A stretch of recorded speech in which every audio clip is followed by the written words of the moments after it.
وبعدين يعني ممكن حضرتك تحط نفسك مكان الراجل. يعني تخيلي كده حضرتك عربيه خبطتني على الطريق، عندي حادثه، بكلم الشرطه بقول لهم تعالوا لي في حادثه وفي مصاب ويلا يا اسعاف.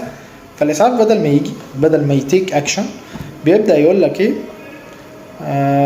طب وانت حاسس بيه؟ يعني قول لي انت الدنيا عامله ايه يا عم؟ انا في حادثه، انت حل.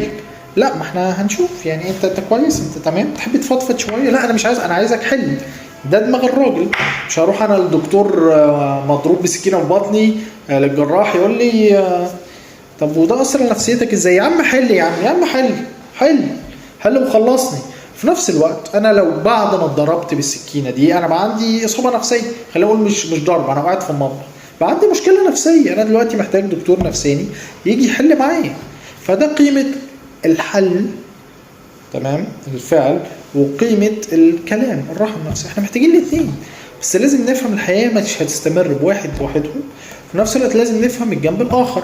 تاني ده مش معناه ان الرجاله ما بتفضفضش، وده مش معناه ان الستات ما بتحلش، بس الطبيعه بتميل لهنا وهنا on average.